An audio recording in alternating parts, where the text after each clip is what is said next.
दोस्तों नमस्कार, स्वागत है आप सभी का online data first YouTube channel पे। जैसा कि दोस्तों आप जानते हैं किसी भर्ती संबंधित कोई भी जानकारी होती है आप सभी को online data first YouTube channel के माध्यम से दी जाती है, वो भी रियल ऑथेंटिक। और इस वीडियो में हम बात करने वाले हैं कई बड़ी और लेटेस्ट अपडेट के बारे में जो कि संबंधित है UP TGT PGT exam date यानी कि उसकी परीक्षा की तारीखों के बारे में। साथ ही अगर बात की जाए नई प्राइमरी शिक्षक भर्ती के अंदर अकेडमिक और टीईटी के बारे में, एक एक करके सारी अपडेट हम कवर करते हैं। तो चलिए दोस्तों वीडियो शुरू करते हैं।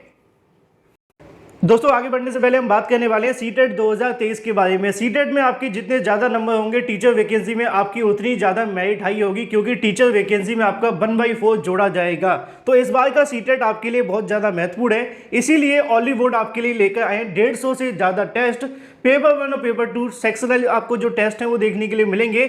डिटेल नोट्स भी आप सभी को देखने के लिए मिलते हैं और साथ ही साथ ये सभी नोट्स आपको हिंदी इंग्लिश दोनों ही लैंग्वेज में देखने के लिए मिलेंगे।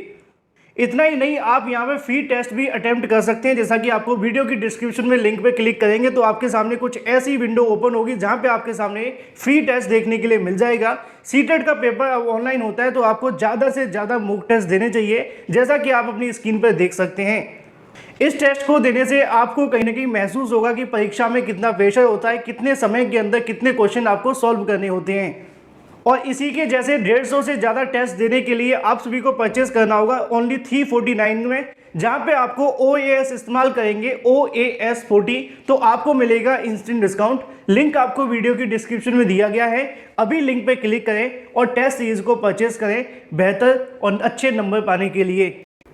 तो जैसा कि दोस्तों आप जानते हैं कि यूपी टीजीटी पीजीटी को लेकर लगातार अभ्यर्थी परीक्षा की तारीखों का इंतजार कर रहे हैं। इसी बीच अगर बात की जाए टीजीटी पीजीटी की परीक्षा को लेकर एक बड़ी अपडेट सामने निकल कर आ रही है। जैसा कि आप जानते हैं कि टीजीटी पीजीटी परीक्षा चयन बोर्ड के माध्यम से करवानी थी, लेकिन उस समय चयन बोर्ड के अंदर सदस्य न हो पाने के चलते परीक्षा नहीं हो पाई। बाद में नए शिक्षा सेवा आयोग से परीक्षा कराए जाने को लेकर शासन की तरफ से मंशा जाहिर की गई, लेकिन अब एक और जानकारी देखने के लिए मिली है जिसको लेकर छात्रों के अंदर बहुत बड़ी कंफ्यूजन भी है। और इसके बारे में जो भी जानकारी होगी मैं रियल दूंगा, ऑथेंटिक दूंगा, इसके अलावा कुछ भी नहीं।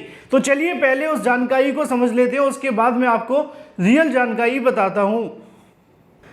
असल में मैं आप सभी को बता दूं, आज की तारीख में कुछ लोगों के माध्यम से एक पोस्ट यहां पे देखने के लिए मिली, जिनके नाम या जिनकी जानकारी मैं आप सभी को नहीं दूंगा क्योंकि वो सार्वजनिक करने की आवश्यकता नहीं है। असल में मामला ये है कि यहाँ पे जानकारी देखने के लिए मिलती है टीजीटी और पीजीटी परीक्षा को लेकर। लिखा हुआ है कि आयोग के द्वारा प्राप्त सूचना के आधार पर आप लोगों को सूचित किया जाता है कि टीजीटी और पीजीटी की भर्ती जुलाई के अंतिम सप्ताह या अगस्त के मध्य में हो सकती है। इस भर्ती में नए लोगों के लिए पोर्टल नहीं खुलेगा। दूसरी बात उनके माध्यम से लिखी हुई है कि इस भर्ती को अक्टूबर तक पूरा करने की योजना है।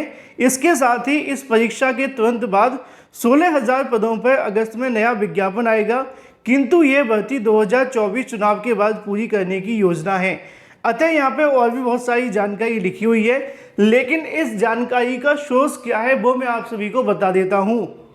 क्योंकि बहुत सारे अभ्यर्थियों के माध्यम से मुझसे पूछा गया था कि सर टीजीटी पीजीटी परीक्षा की तारीखों को लेकर जानकारी आ गई, लेकिन आपने वीडियो बनाकर क्यों नहीं बताया। और मैं जब तक कोई वीडियो नहीं बनाता जब तक मेरे पास कोई ऑथेंटिक जानकारी नहीं होती है। जब मैंने इसके बारे में जानने का प्रयास किया गया तो आयोग के माध्यम से यहाँ पर जो बात की गई है, क्योंकि आप जानते हैं टीजीटी पीजीटी परीक्षा 2 आयोगों के माध्यम से हो सकती है। पहला उत्तर प्रदेश माध्यमिक शिक्षा सेवा चयन बोर्ड और दूसरा नया शिक्षा सेवा चयन आयोग। लेकिन उत्तर प्रदेश माध्यमिक शिक्षा सेवा चयन बोर्ड इस परीक्षा को नहीं करवा सकता, क्योंकि उनके पास ना तो सदस्य हैं और ना ही उनके पास अध्यक्ष हैं। जब मैंने उनके अधिकारियों से जानकारी मांगी तो उन्होंने कहा कि हमारे माध्यम से कोई परीक्षा नहीं होने वाली है। अगर सरकार सदस्य भेजेगी तो परीक्षा होगी, अब सरकार सदस्य भेजने वाली नहीं है, ऐसा उन्होंने भी कहा। दूसरी अगर बात की जाए नए शिक्षा सेवा चयन आयोग के बारे में, उसको लेकर लगातार काम जारी है, लेकिन अभी तक आयोग बना नहीं है। तो यहाँ पे जो पहली जानकारी लिखी हुई है ना कि आयोग के माध्यम से प्राप्त सूचना के आधार पर, यही पहली लाइन पूरे तरीके से गलत है। क्योंकि आयोग कौन सा परीक्षा करवाएगा, चयन बोर्ड परीक्षा करवाने के लिए मना कर रहा है और नया आयोग अभी बना नहीं है। हो सकता है कि इस महीने आपका नया आयोग बन भी जाए, लेकिन उसके बाद वो परीक्षा की तारीखों को लेकर तय करेंगे। तो ऐसे में जो यहाँ पे तारीखें बताई जा रही हैं कि जुलाई के अंतिम सप्ताह या अगस्त में आपकी परीक्षा हो सकती है, ये पूरे तरीके से भ्रामक है। ऐसी कोई जानकारी किसी आयोग के माध्यम से नहीं दी गई है। अगर मैं माध्यमिक शिक्षा सेवा चयन बोर्ड के उप सचिव नवल किशोर की बात आपको बताऊं तो उन्होंने कहा है कि हमारे माध्यम से परीक्षा होगी नहीं और नया आयोग अभी बना नहीं है, इसलिए जो भी जानकारी सोशल मीडिया पर चल रही है वो पूरे तरीके से फेक हैं, या फिर दूसरे शब्दों में कहा जाए तो मनगढ़ंत हैं। चलिए, ये बात हो जाती है टीजीटी पीजीटी को लेकर। जो भी जानकारी दी जा रही है पूरे तरीके से फेक और फर्जी है। जब तक आयोग का गठन नहीं हो जाता उससे पहले कोई भी तारीख या महीना बता पाना पूरे तरीके से गुमराह करने जैसा होगा। बात कर लेते हैं अपनी अगली अपडेट के बारे में, जो कि संबंधित है नई प्राइमरी शिक्षक भर्ती को लेकर। जैसा कि आप जानते हैं कि नई शिक्षा सेवा आयोग के गठन को लेकर चर्चाएं जोरों से हैं। बहुत सारे बड़े बड़े बदलाव होने वाले हैं शिक्षक भर्तियों के अंदर, लेकिन कुछ बदलावों को लेकर सोशल मीडिया पे जो चर्चाएं चल रही हैं, जैसे कि टीईटी के अंदर 1/4 जोड़ा जा सकता है। दूसरा बदलाव है एकेडमिक को लेकर। हालांकि अभी आयोग के माध्यम से ऑफिशियल तौर पर अगर बात की जाए, जो नया ड्राफ्ट बनाया गया है उसके अंदर होने वाली नई प्राइमरी शिक्षक भर्ती को लेकर कौन कौन से नियम लागू किए जाएंगे, चाहे अगर बात की जाए आपकी एकेडमिक के बारे में हो, सुपर टीईटी को लेकर हो, या फिर इसके अलावा टीईटी के नंबर जोड़ने के बारे में। ये तो जब नया ड्राफ्ट जारी होगा तभी तय होगा, लेकिन वर्तमान में जो पुराने ड्राफ्ट के आधार पर चर्चाएं चल रही हैं उनको लेकर, हालांकि मैंने आपको 2 वीडियो के माध्यम से जानकारी भी दी थी, आपने देखा होगा तो आपको पता चला होगा। लेकिन वर्तमान में अगर बात की जाए छात्रों की बात, तो छात्र इस बात को लेकर काफ़ी ज़्यादा खुश हैं कि अगर टीजीटी पीजीटी माफ़ कीजिए नई प्राइमरी शिक्षक भर्ती के अंदर अगर ऐसे बदलाव किए जाते हैं तो छात्रों के लिए बेनिफिशियल साबित होंगे। हालांकि सबके लिए नहीं होंगे, क्योंकि सबके अपने अपने तर्क हैं, चाहे वो बीटीसी अभ्यर्थी हैं या फिर बीएड अभ्यर्थी हैं। क्योंकि अगर बात की जाए बीएड वाले अभ्यर्थियों की तो वो चाहते हैं कि एकेडमिक को हटा दिया जाए, है ना। अगर हम बात करते हैं बीटीसी वाले अभ्यर्थियों की तो बिल्कुल भी नहीं चाहेंगे कि एकेडमिक को हटाया जाए। उसकी खास वजह यह है कि एकेडमिक हटने से बीटीसी वाले छात्रों का जो चयन है वो और भी ज़्यादा कम होने लगेंगे, क्योंकि बीटीसी छात्रों की एकेडमिक ज़्यादा होती है इसलिए वो बीटीसी करते हैं, और बीएड वाले छात्रों की एकेडमिक कम होती है, वहाँ पर लिखित परीक्षा के माध्यम से बीएड करवाया जाता है, तो यहाँ पर ज़्यादा संख्या में ऐसे अभ्यर्थी होते हैं। लेकिन जब कॉम्पिटिशन होता है तो उसके अंदर ज़्यादा पास होने वाला परसेंटेज जो होता है वो बीएड वाले अभ्यर्थियों का पाया जाता है, जैसे कि आपने 69,000 शिक्षक भर्ती में देखा ही होगा। तो यही वजह है कि एकेडमिक हटने को लेकर कई छात्रों के अंदर लगातार अपनी जो कहीं ना कहीं खुशी है वो जाहिर की जा रही है। तो वहीं दूसरी तरफ अगर बात की जाए टीईटी अंक जोड़े जाने को लेकर, इसको लेकर भी बीएड छात्रों के माध्यम से समर्थन किया गया है, क्योंकि टीईटी अंक एक ऐसा मामला है जिसमें अभ्यर्थी बार बार परीक्षा को देकर अपने नंबर बढ़ा सकता है। लेकिन एकेडमिक में ऐसा नहीं है।